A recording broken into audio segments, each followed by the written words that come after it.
देखिए बच्चों, chapter 5 exercise 5.1 question number 15 ये फंक्शन दे रखा है। क्वेश्चन है discuss the continuity of the function. इसकी कंटिन्यूटी चेक करनी है, किस पॉइंट पर ये कॉन्टिन्यूस है, किस पॉइंट पर डिसकॉन्टिन्यूस है। ठीक है, तो देखो हमें पॉइंट कैसे पता चलेगा, किस पॉइंट पर हम चेक करें। तो उस वैल्यू को लेते हैं जिससे x less then and more than दोनों ही दिया होगा। देखो x लेस देन है 0 से और x मोर देन भी है 0 से, तो एक तो 0 पर चेक करेंगे।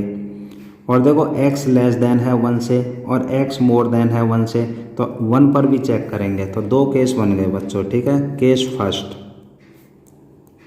एट x इक्वल टू 0, पहले 0 पर चेक कर रहे हैं। तो देखो left hand limit x tends to 0 minus, left में जाएंगे तो माइनस लगाएंगे। ठीक है, और देखिए अब एक बात और बता रहा हूँ, जैसे x 0 है ना, x 0, तो इसमें दो चीज़ देखनी है, x more than 0, x less than 0, more than और less than. x less than होगा जहाँ, वहाँ तो लेफ्ट हैंड लिमिट निकलेगी, जहाँ x मोर देन होगा वहाँ राइट हैंड लिमिट निकलेगी। x लेस देन 0 ये रहा, तो ये फंक्शन है, इस पर निकालेंगे लेफ्ट हैंड लिमिट। ठीक है, लेस देन पर। तो देखो putting x equal to 0 minus h, 0 minus है तो 0 minus h, as x tends to 0 implies that h tends to 0। x की जगह 0 माइनस एच रखेंगे और x की वैल्यू 0 है। अगर यहाँ x की वैल्यू 0 रख दें तो h की वैल्यू क्या आ जाएगी, 0। अब लिमिट हो गई h टेंड्स टू 0 और 2 इंटू एक्स की जगह 0 minus H, taking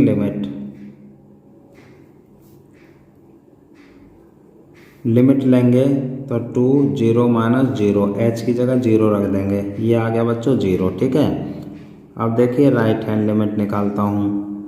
limit x tends to 0 plus, right के लिए प्लस होता है। अब x टेंड्स टू 0 प्लस यानी x मोर देन 0, तो x मोर देन 0 यहाँ है, तो ये तो बच्चों पहले ही दे रखा है, तो सिर्फ fx लिख दो और इक्वल टू लिख दो 0। राइट हैंड लिमिट तो दे ही रखी है, left hand limit 0, right hand limit 0, तो बच्चों इसमें थर्ड वैल्यू भी निकालनी पड़ेगी, यानी f0 यानी x की जगह 0 रख के वो वहाँ देखेंगे जहाँ x इक्वल टू 0 दे रखा होगा।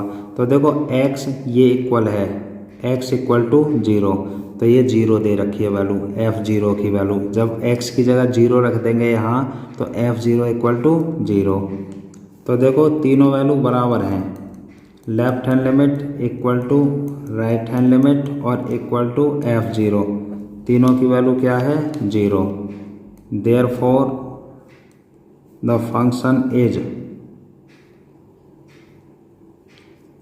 Continuous at x equal to 0, तो x इक्वल टू 0 पर तो ये कॉन्टिन्यूस हो गया बच्चों। ठीक है, अब देखिए केस सेकंड 1 पर निकालेंगे, क्योंकि 1 से लेस देन भी दे रखा है x और 1 से मोर देन भी दे रखा है, तो लिख देंगे एट x इक्वल टू 1।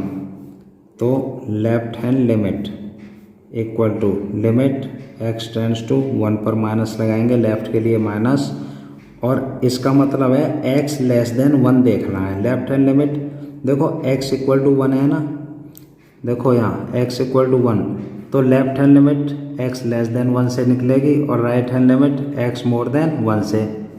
जहाँ x लेस देन 1 होगा वहाँ लेफ्ट हैंड लिमिट, जहाँ x मोर देन 1 होगा वहाँ राइट हैंड लिमिट। तो देखो x लेस देन 1 ये दे रखा। ठीक है, तो ये है लेफ्ट हैंड लिमिट, तो इसमें दे ही रखी है, पहले ही सॉल्व कर रखी है, तो सिर्फ fx लिख देंगे यहाँ फंक्शन और इक्वल टू 0, पहले ही दे रखा है। ठीक है, सॉल्व करने की ज़रूरत नहीं। अब बच्चों right hand limit x tends to 1 पर प्लस, राइट के लिए प्लस लगाते हैं, x tends to 1 plus right hand limit यानी x मोर देन 1, तो देखो x मोर देन 1 यहाँ लिखा हुआ है, तो यानी ये फंक्शन लेना पड़ेगा राइट हैंड लिमिट के लिए 4x। अब इसको सॉल्व कर देंगे, putting x equal to 1 plus h, as x tends to 1, x की वैल्यू 1 है, जब यहाँ x की जगह 1 रखेंगे तो implies that h tends to 0, h का मान 0 आ जाएगा बच्चों, ठीक है। अब लिमिट हो गई h टेंड्स टू 0, ठीक है। अब देखिए 4 इंटू एक्स की जगह 1 प्लस h रखेंगे, टेकिंग लिमिट ले दो, h की जगह 0 रख दो, 4 इंटू ब्रैकेट में 1 प्लस 0 क्या आ गया 4 आ गया, ठीक है। ये आ गया क्या राइट हैंड लिमिट, और लेफ्ट हैंड लिमिट कितना आया था 0। जब लेफ्ट हैंड लिमिट और राइट हैंड लिमिट इक्वल नहीं है तो बच्चों थर्ड वैल्यू f1 निकालने की ज़रूरत नहीं है, ठीक है। तो यहाँ लिख देंगे left hand limit not equal to right hand limit, therefore the function is discontinuous at x equal to 1। Discontinuous का मतलब नॉट कॉन्टिन्यूअस, ठीक है। ये बच्चों क्वेश्चन कंप्लीट हो गया।